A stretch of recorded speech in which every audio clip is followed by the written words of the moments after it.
Akala mo ba swerte lang ang dahilan kung bakit yumayaman ng ibang tao? Paano kung sabihin ko sa iyo na may tahimik na sikolohiya sa likod ng bawat perang pumapasok sa buhay nila? Sa unang ilang segundo pa lang ng video na ito, maaring magbago ang pananaw mo tungkol sa pera. Hindi ito tungkol sa instant yaman, kundi sa tamang pag-iisip at tamang galaw. Kapag naunawaan mo ito, posibleng magsimulang magbago ang direksyon ng iyong financial na buhay. Maraming Pilipino ang masipag, pero bakit parang hirap pa rin sa pera? Hindi dahil kulang ka sa sipag, kundi dahil mali ang relasyon mo sa pera. Ang psychology ng pera ay hindi tinuturo sa paaralan pero araw-araw natin itong nararanasan. Sa negosyo man, trabaho o sideline, ang mindset ang unang puhunan.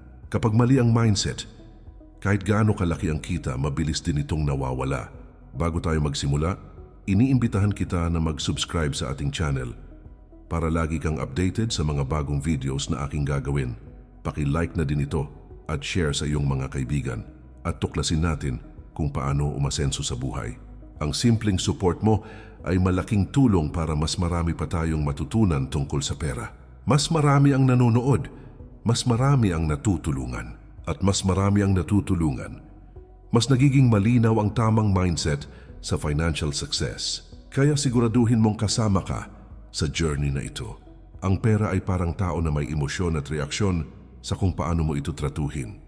Kapag lagi mong iniisip na kulang, mas lalo itong lumalayo. Kapag tinatrato mo itong may respeto at malinaw na layunin, mas nagiging madali itong dumating. Ito ang dahilan kung bakit may mga taong parang magnet ng opportunity at kita. Hindi sila mas magaling sa'yo, mas aware lang sila sa psychology ng abundance. Sa video na ito, ibabahagi ko ang 7 paraan para ma-attract ang pera ayon sa psychology. Hindi ito puro motivational words kundi practical at madaling i-apply sa totoong buhay. Bagay ito sa mga negosyante, empleyado, freelancer at kahit sino na gustong umasenso. Kung handa kang baguhin ang paraan ng pag-iisip mo tungkol sa pera, nasa tamang lugar ka. Manood hanggang dulo dahil ang huling paraan ang kadalasang pinaka-hindi pinapansin pero pinaka-epektibo. Unang paraan, ayusin ang relasyon mo sa pera. Ang unang hakbang sa pag-attract ng pera ay ang pag-ayos ng relasyon mo rito sa mas malalim at mas malinaw na paraan. Maraming tao ang may takot sa pera dahil sa nakasanayang paniniwala mula pagkabata hanggang sa pagtanda. Kapag iniisip mo na ang pera ay masama o laging pinagmumulan ng problema, kusa mo itong inilalayo sa sarili mo. Sa larangan ng psychology, ang utak ng tao ay natural na umiiwas sa anumang may negatibong emosyon at karanasan. Kaya kung may galit, takot o hiya ka na konektado sa pera, mahihirapan itong manatili sa buhay mo. Kailangan mong baguhin kung paano mo kinakausap ang pera sa loob ng iyong isipan araw-araw. Huwag mong isipin na ang pera ay kaaway o sanhi ng stress sa bawat pagkakataon. Mas makabuluhan na isipin ang pera bilang kasangkapan para sa solusyon, kalayaan at mas maraming oportunidad. Kapag nagbabayad ka ng mga bayarin, iwasan ang pagkainis at reklamo na paulit-ulit mong iniisip.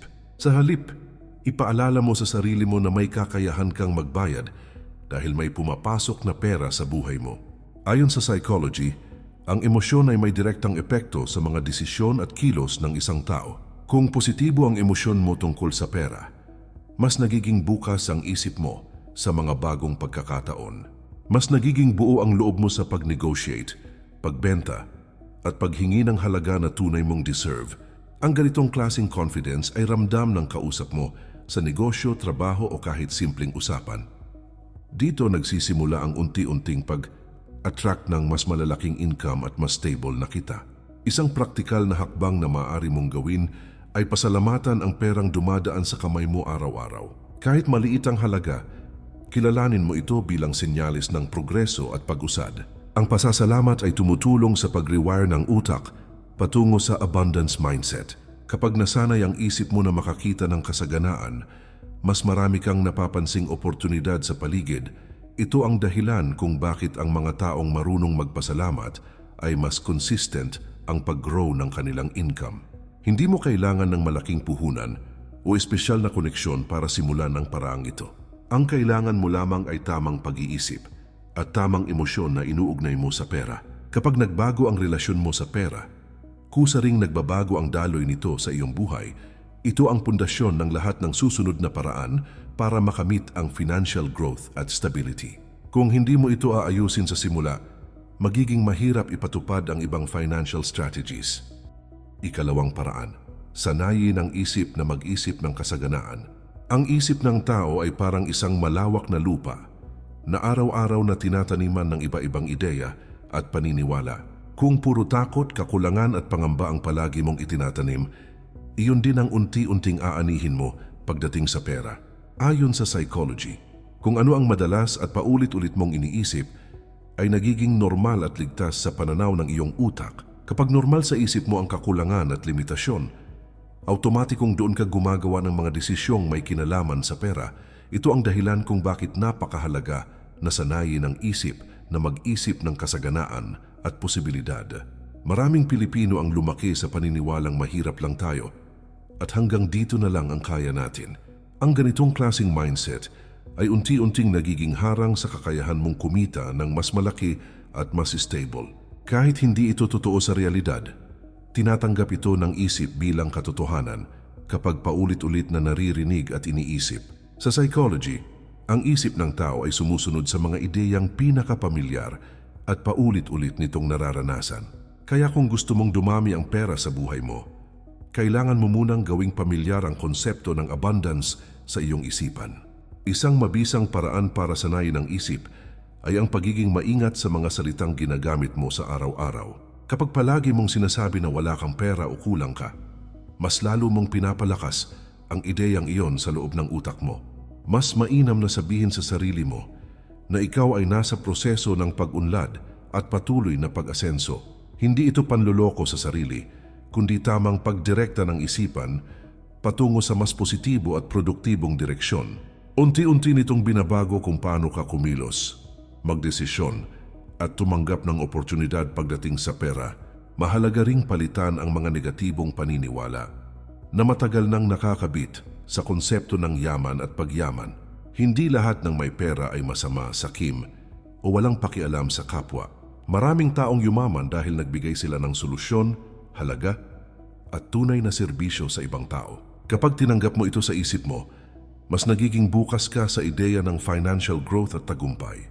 Ang bukas na isip ay mas mabilis makakita ng oportunidad kumpara sa isiping puno ng takot at limitasyon. Kapag nasanay ang isip mo na mag-isip ng kasaganaan, kusang nagbabago ang kilos mo araw-araw nang hindi mo namamalayan. Mas nagiging proactive ka sa paghahanap ng mga pagkakakitaan at mga bagong pagkakataon sa paligid mo. Mas nagiging handa ka ring matuto ng mga bagong skills na pwedeng magdala ng mas malaking kita sa hinaharap. Ang ganitong klaseng mindset ay natural na nag-a-attract ng pera at tamang mga tao at koneksyon. Dito mo mararamdaman na ang pera ay hindi na pinipilit, kundi mas maayos at mas tuloy-tuloy nang dumadaloy sa buhay mo. Ikatlong paraan, magkaroon ng malinaw na layunin sa pera. Ang pera ay mas madaling pumasok at manatili sa buhay ng taong may malinaw na direksyon at konkretong layunin. Kapag hindi malinaw sa iyo kung bakit mo gusto ng pera, nagiging magulo at bago rin ang paraan ng pagkuha nito. Ayon sa psychology, mas nagiging aktibo at alerto ang isip kapag mayroon itong malinaw na target at malinaw na dahilan. Kapag alam ng utak kung ano ang hinahabol nito, mas nagiging focused at intentional ang kilos at desisyon mo araw-araw. Dito nagsisimula ang mas maayos, mas organisado, at mas consistent na daloy ng pera sa iyong buhay. Maraming tao ang nagsasabing gusto nilang yumaman pero hindi nila alam kung para saan ito gagamitin. Ang ganitong klase ng pag-iisip ay kadalasang humahantong sa paiba-ibang desisyon pagdating sa pera. Minsan may ipon at minsan wala, at kadalasan ay walang malinaw na sistema o direksyon. Kapag walang malinaw na layunin, madaling mawala ang pera dahil wala itong tiyak na pupuntahan. Sa psychology, ang isip ay hindi nananatiling motivated sa mga bagay na walang malinaw na direksyon. Mahalagang tanungin mo ang sarili mo kung ano ang tunay mong dahilan sa pagnanais ng mas malaking kita. Ito ba ay para sa seguridad ng pamilya, pagpapalago ng negosyo, personal na kalayaan o mas maayos na kinabukasan? Kapag malinaw ang sagot mo sa tanong na ito, mas nagiging seryoso ka sa paghawak at paggamit ng pera. Mas nagiging disiplinado ka sa paggastos at mas nagiging maingat sa bawat pinansyal na desisyon. Ang malinaw na layunin ay nagsisilbing gabay sa bawat pisong pumapasok at lumalabas sa iyong buhay. Isang epektibong hakbang na maaari mong gawin ay ang pagsulat ng iyong mga financial goals sa malinaw at konkretong paraan. Hindi sapat ang simpleng pahayag na gusto kong yumaman kung wala kang detalye at direksyon. Mas mainam na malinaw sa iyo kung magkano ang target mo, kailan mo ito gustong makamit, at paano mo ito balak abutin. Ayon sa psychology, ang pagsusulat ng mga layunin ay nagpapalakas ng commitment at focus sa loob ng isipan. Dahil dito, mas tumataas ang posibilidad na kumilos ka araw-araw ayon sa planong itinakda mo. Kapag may malinaw kang layunin sa pera, kusang nagbabago ang paraan ng pagtingin mo sa mga oportunidad. Mas madali mong nakikilala kung alin ang makakatulong sa goals mo at alin ang sayang lamang sa oras at pera. Mas nagiging matatag ka sa pagtanggi sa mga tukso na hindi naka-align sa iyong mga layunin. Ang ganitong klaseng clarity ay natural na nag-a-attract ng mas tamang pagkakataon at mas kapaki-pakinabang na koneksyon. Ang pera ay kusang sumusunod sa taong malinaw kung saan niya ito dadalhin at gagamitin. Ika-4 na paraan, palakasin ang kumpiyansa sa sariling kakayahang kumita.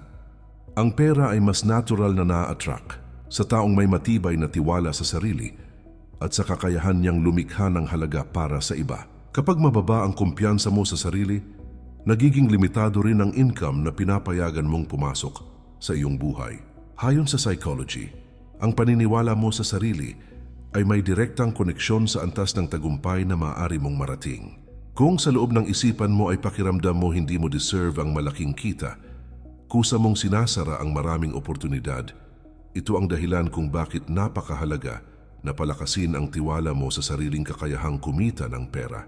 Maraming Pilipino ang tunay na magaling at masipag, pero mababa pa rin ang tingin sa sariling skills at talento. Dahil dito, madalas silang pumapayag sa maliit na bayad kahit kaya pa nilang kumita ng mas malaki. Sa negosyo at trabaho, madaling maramdaman ng kausap mo kung gaano ka ka-confident sa inaalok mong serbisyo o produkto. Kapag duda ka sa sarili mo, mas nagiging duda rin ang iba sa halaga na ibinibigay mo. Sa psychology, ang enerhiya ng kumpiyansa ay malakas ramdam at natural na nakaka-attract ng oportunidad. Mahalagang kilalanin at pahalagahan mo ang mga kakayahan, karanasan at aral na natutunan mo sa paglipas ng panahon. Hindi aksidente kung bakit narating mo ang kinaroroonan mo ngayon sa iyong career o negosyo. May mga skills, kaalaman at karanasan ka na may tunay at konkretong value sa merkado. Kapag na-acknowledge mo ito sa sarili mo, mas nagiging buo ang loob mo sa pagsingil ng tamang halaga. Ang tamang presyo ay refleksyon ng respeto mo sa sarili mo, sa oras mo at sa effort na binibigay mo. Isang epektibong paraan para palakasin ang kumpiyansa ay ang patuloy na pag-aaral at pag-improve ng sarili. Kapag alam mong araw-araw ay may ginagawa kang hakbang para gumaling at umunlad, tumataas ang tiwala mo sa sarili. Mas nagiging handa kang humarap sa mga hamon at makipag-usap tungkol sa pera at value. Ayon sa psychology, ang competence o galing sa ginagawa ay natural na nagpapalakas ng confidence. At kapag mataas ang confidence mo, mas nagiging madali at mas tuloy-tuloy ang pagpasok ng pera. Kapag matibay ang kumpiyansa mo sa sarili, kusang nagbabago ang paraan ng pakikitungo mo sa pera at sa mga oportunidad. Hindi ka na basta-basta tumatanggap ng mga alok na hindi patas o hindi sapat sa halaga mo. Mas nagiging malinaw ang boundaries mo pagdating sa trabaho, negosyo at mga kasunduan. Ang ganitong klaseng mindset ay natural na nag-a-attract ng mga taong handang magbayad ng tama at may respeto. Ang pera ay kusang sumusunod sa taong naniniwala sa sariling kakayahan at tunay na halaga. Ika-5 paraan, sanayin ang sarili na kumilos kahit may takot. Ang pera ay bihirang na-attract sa taong puro plano at ideya, ngunit kulang naman sa konkretong aksyon. Ayon sa psychology, mas pinipili ng isip ng tao ang pamilyar na sitwasyon kahit hindi na ito epektibo o nakakatulong. Kaya maraming tao ang nananatili sa maliit na kita dahil natatakot silang sumubok ng bago at hindi sigurado. Ang takot ay normal at natural, lalo na kapag pera, negosyo at kinabukasan na ang pinag-uusapan.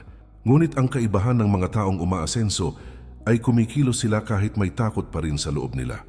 Maraming oportunidad ang hindi kailanman dumarating dahil hinihintay mo munang mawala ang takot bago kumilos. Sa totoong buhay, bihirang mangyari na mawala ang takot bago ka gumawa ng hakbang. Sa psychology, ang takot ay kadalasang humihina habang ikaw ay nasa proseso na ng paggawa at pagsubok. Kapag paulit-ulit kang kumikilos, nasasanay ang isip mo at unti-unting bumababa ang kaba. Dito nagsisimulang pumasok ang mas malalaking oportunidad at mas seryosong pagkakakitaan.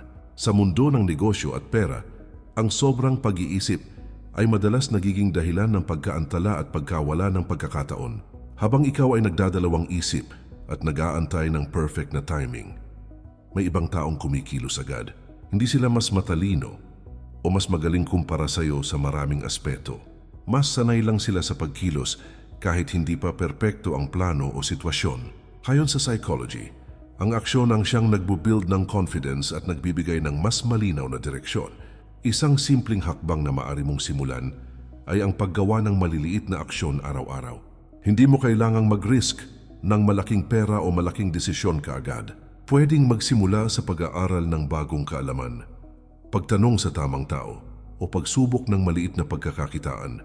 Kapag nakita ng isip mo na ligtas ka kahit kumikilos ka, unti-unti nitong binabawasan ang takot. Sa ganitong paraan, mas nagiging natural ang pagkilos at pagharap sa mas malalaking opportunity. Kapag nasanay kang kumilos kahit may takot, dahan-dahang nagbabago ang takbo ng iyong financial na buhay. Mas marami kang natutunang leksyon na hindi mo kailanman matututunan sa kakaisip lamang. Mas nagiging handa ka sa pagharap sa mas malalaking responsibilidad at mas malaking kita. Ang ganitong klaseng mindset ay natural na nag-a-attract ng pera dahil ikaw ay palaging gumagalaw at sumusubok. Ang pera ay mas dumadaloy sa taong handang sumugal at maniwala sa sarili niyang kakayahan. Ika-6 na paraan, palibutan ang sarili ng tamang impluwensya. Malaki ang epekto ng mga taong palagi mong kasama sa paraan ng pag-iisip mo tungkol sa pera, trabaho at tagumpay. Ayon sa psychology, ang isip ng tao ay madaling maimpluwensyahan ng kapaligiran at ng mga paulit-ulit na naririnig araw-araw. Kung palagi kang napapaligiran ng reklamo, takot at negatibong usapan tungkol sa pera, unti-unti kang nahahawa sa ganitong pananaw. Kahit hindi mo sinasadya, binabago nito ang paniniwala mo tungkol sa kung ano ang posible para sa iyo. Ito ang dahilan kung bakit napakahalagang maging maingat sa mga impluwensyang pinapapasok mo sa buhay mo. Maraming Pilipino ang nasanay sa mga linyang hindi na tayo yayaman o mahirap talaga ang buhay. Kapag araw-araw mo itong naririnig mula sa pamilya, kaibigan o katrabaho, tinatanggap ito ng isip bilang normal na katotohanan. Sa psychology, ang itinuturing na normal ng isip ang siyang nagiging basehan ng mga desisyon at kilos ng isang tao. Kaya kahit may dumating na magandang oportunidad, minsan hindi mo ito pinapansin dahil parang hindi ito para sa iyo. Hindi dahil kulang ka sa kakayahan, kundi dahil na kondisyon ng isip mo ng maling impluwensya. Mahalagang piliin mong makisalamuha sa mga taong may growth mindset at positibong pananaw sa pera at buhay. Hindi ibig sabihin na perpekto sila o wala silang problema sa pera. Ang mahalaga ay bukas sila sa pag-unlad, pag-aaral at paghahanap ng solusyon. Kapag naririnig mo ang mga kwento ng pagsubok at tagumpay ng iba, nagiging posible rin ito sa isip mo. Ayon sa psychology, lumalawak ang paniniwala mo sa sarili kapag nakikita mong posible ito sa kapwa mo tao. Hindi lamang tao ang impluwensya sa iyong mindset, kundi pati ang content na pinapanood at pinapakinggan mo araw-araw. Ang mga balita, video at usapan na puno ng takot at kakulangan ay unti-unting nagpapabigat sa pag-iisip mo. Mas mainam na pumili ng mga content na nagtuturo ng tamang paghawak ng pera, negosyo at personal growth. Kapag positibo at may malinaw na direksyon ang pinapapasok mo sa isip, nagiging ganun din ang lumalabas sa kilos mo. Sa paglipas ng panahon, napapansin mong nagbabago ang paraan ng pag-iisip at pagdesisyon mo sa pera. Kapag napalibutan mo ang sarili mo ng tamang impluwensya, kusang tumataas ang standards at expectations mo sa buhay. Mas nagiging normal sa iyo ang mag-target ng mas mataas at mas malinaw na financial goals. Mas nagiging motivated ka kumilos dahil alam mong posible ang mga bagay na dati mong kinatatakutan. Ang ganitong klaseng kapaligiran ay natural na nag-a-attract ng mas magagandang oportunidad at mas kapaki-pakinabang na koneksyon. Ang pera ay mas dumadaloy sa taong piniling baguhin ang impluwensyang patuloy na humuhubog sa kanyang isipan. Ikapitong paraan, matutong irespeto at pangalagaan ang pera. Ang pera ay mas nananatili at mas tumatagal sa buhay ng taong marunong rumespeto at tunay na magpahalaga rito. Ayon sa psychology, kung paano mo tratuhin ang pera ay malinaw na refleksyon ng tingin mo sa sarili mong halaga at disiplina. Kapag pabaya ka sa pera at wala kang pakialam kung saan ito napupunta, madalas mo rin itong nawawala ng mabilis. Ang pagiging magastos ng walang direksyon at plano ay malinaw na sinyalis ng kakulangan ng respeto sa perang pinaghirapan mo. Ito ang dahilan kung bakit napakahalagang matutong pangalagaan at bigyan ng direksyon ang bawat pisong dumadaan sa iyong kamay. Maraming tao ang nagsasabing gusto nila ng mas maraming pera, pero hindi naman nila inaalagaan ang perang meron na sila ngayon. Kapag may pumasok na pera, mabilis itong nauubos sa mga bagay na pansamantalang saya, pero walang tunay na halaga. Sa psychology, ang isip ay natutong ulitin ang mga pattern at gawi na palagi nitong ginagawa. Kung sanay kang magwaldas at hindi mag-isip bago gumastos, iyon ang nagiging normal na kilos mo pagdating sa pera. At kapag normal na ang pagiging pabaya, mahirap manatili ang kasaganaan at stability sa buhay mo. Mahalagang magkaroon ka ng basic at malinaw na sistema sa paghawak ng pera kahit simple lamang ito.